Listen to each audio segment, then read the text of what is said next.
Hello student, कैसे हैं आप लोग। आज हम लोग करेंगे 8.3 एक्सरसाइज से क्वेश्चन नंबर 7। तो 7 पढ़ते हैं। चलिए शुरू करते हैं। Chalk contains calcium carbon oxygen in the ratio of 10:3:12। Find the percentage of carbon in the chalk. तो चॉक क्या क्या कंटेन कर रहा है जी। कैल्शियम है, उसमें कार्बन है और ऑक्सीजन है। और किस पार्ट में है ये देख लीजिए। 10:3:12 के पार्ट में है। ठीक है जी। तो find the percentage of carbon, सिर्फ कार्बन का पूछ रहा है, कैल्शियम और ऑक्सीजन का नहीं पूछ रहा है।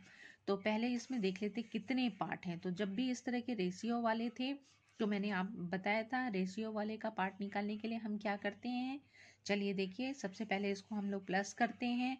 प्लस करने के बाद हम उसका पार्ट 100 से मल्टीप्लाई करके निकाल लेते हैं। Okay ji.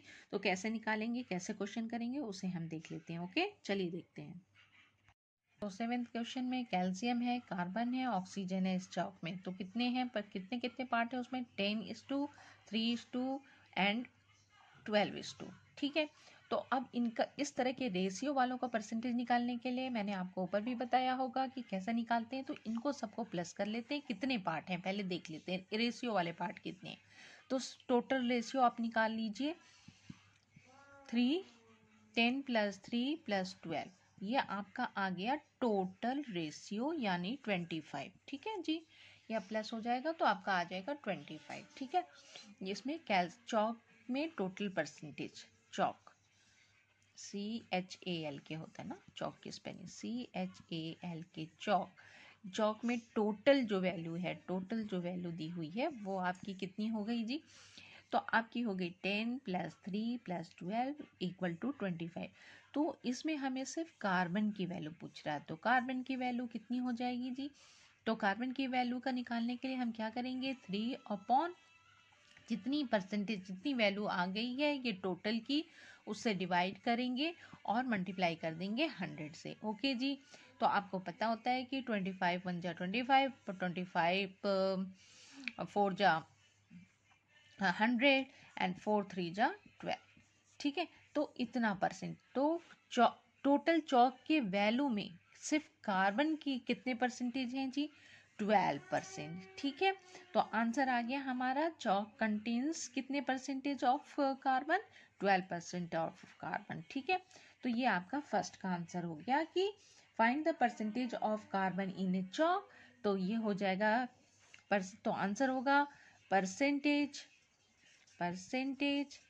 in a chalk = 12%।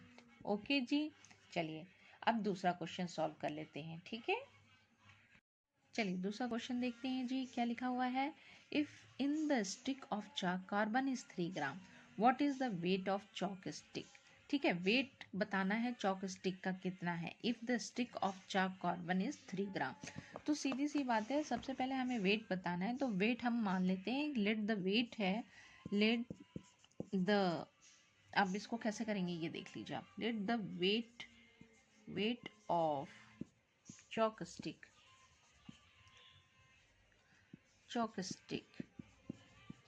Is equal to है आपका x। सपोज कीजिए इक्वल टू, आपने let the weight of chalk stick is 7th का हम लोग ये सेकेंड पार्ट कर रहे हैं। ठीक है। ये हमें पता ही नहीं है इसके बारे में। ठीक है जी। तो हमें पता नहीं है। बाकी इसने बताया है कि कार्बन का वेट, तो आपने निकाल लिया था। अभी chalk स्टिक जो है वो कार्बन है, आपको पता है 12% of chalk stick is a carbon. ठीक, ये आपको पता है, पहले से हमने ये निकाल लिया है। तो 12% ऑफ कार्बन का क्या हो जाएगा, कार्बन की chalk स्टिक कितनी थी हमारी, तो ये हमें पता ही नहीं है, x है जी। ठीक है। और ये कार्बन है आपका 3 ग्राम। ठीक है, 3 ग्राम दिया हुआ है, टोटल वेट दिया हुआ है। ठीक है। और ये 12% है। ओके। तो आपका क्या हो जाएगा, 12x = 300। ये हो गया। x की वैल्यू कितना हो जाएगी, 300 अपॉन 12। ठीक है। तो अब 3 से कट, 3 4 जा और 3 10 जा। ठीक है, 100 और आ गया 25। यानी आपका कितना आ गया परसेंट, जो आपकी वेट है वो 25 ग्राम हो जाएगा, 25 ग्राम ऑफ स्टिक, ठीक है, 25 ग्राम, ठीक है।